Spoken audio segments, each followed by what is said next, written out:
Bom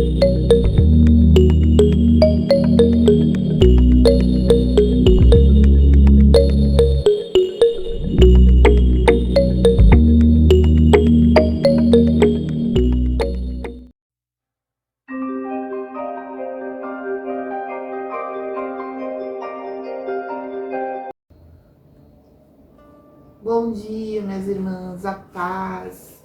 Estou aqui tomando um cafezinho da manhã, fazendo um café da manhã com as irmãs, um cafezinho virtual.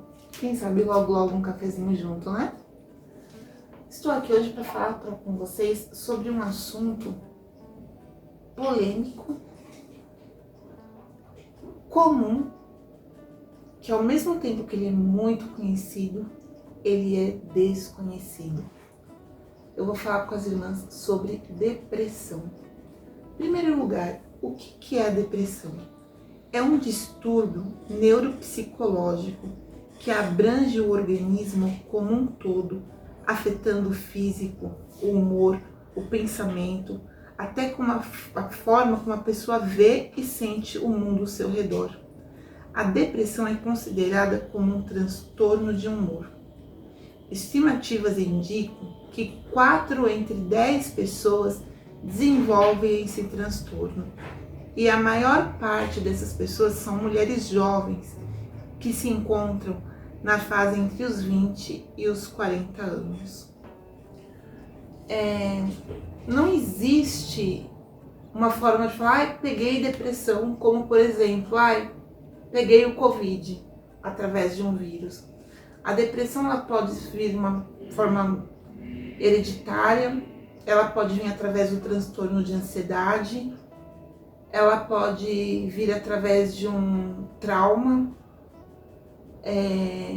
através de um susto, de um medo.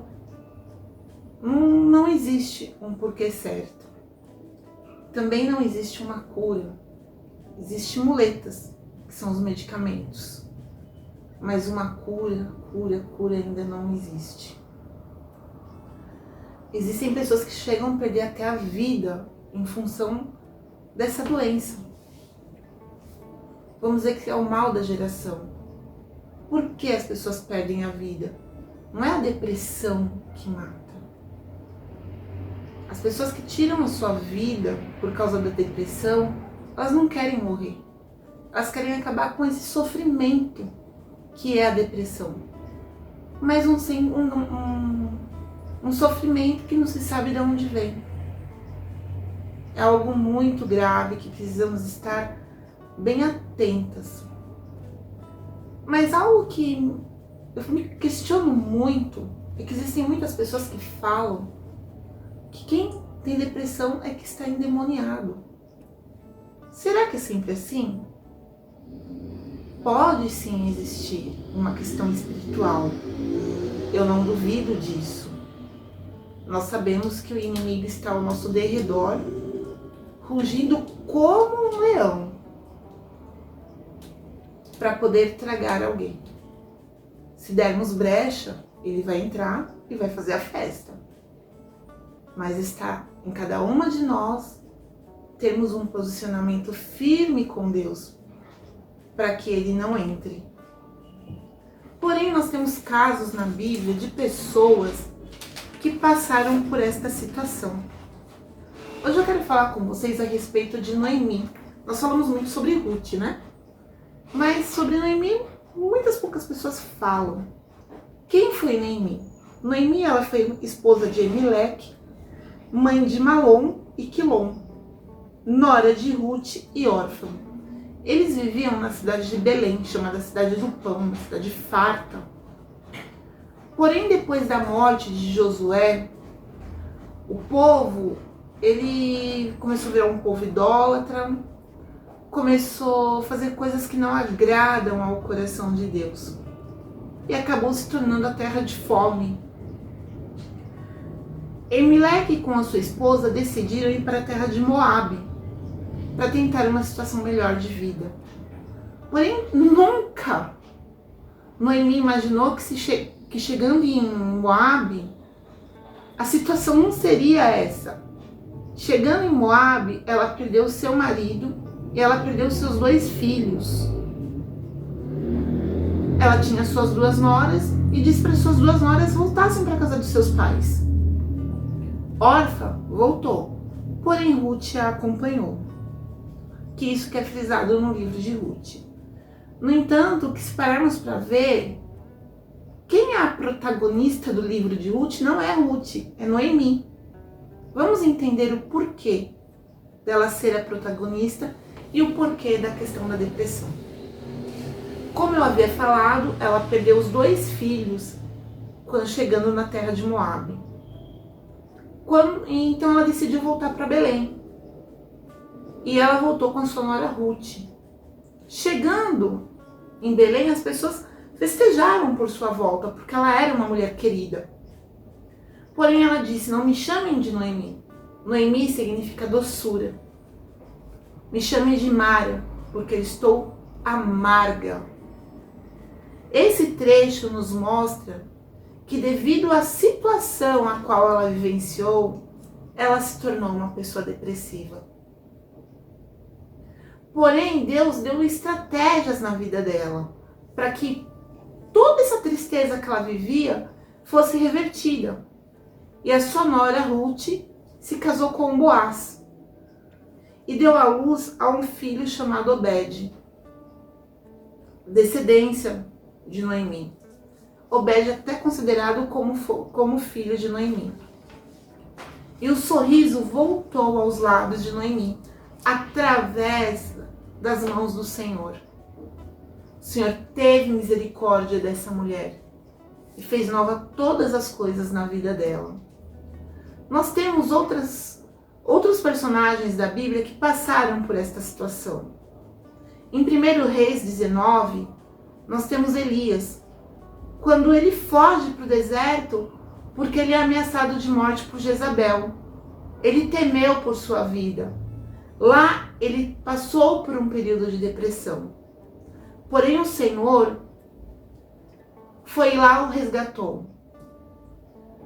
Lembrando da passagem da dracma perdida, a mulher ela perdeu uma dracma. Enquanto ela não achou essa dracma, ela não sossegou.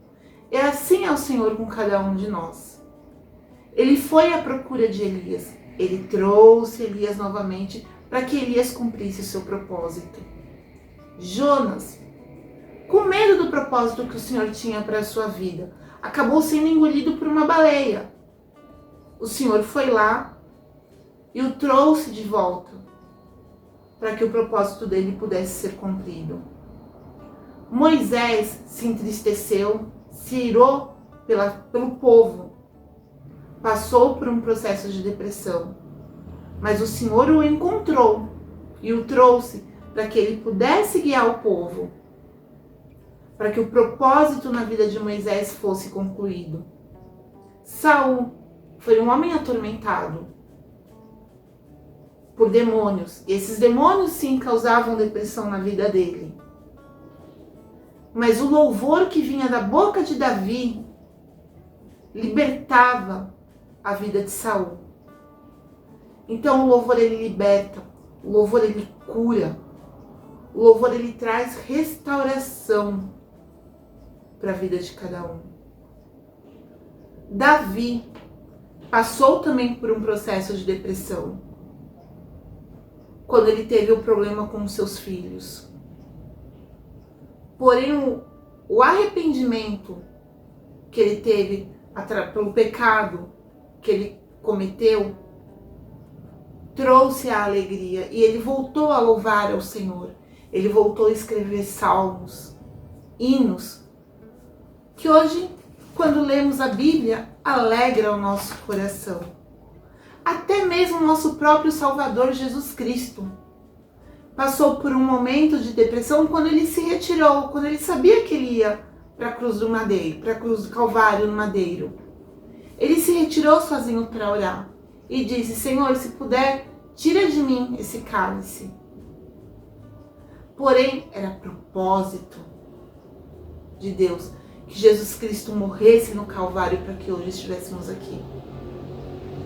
Hoje não temos uma cura médica para a questão da depressão. Temos vários remédios antidepressivos, calmantes.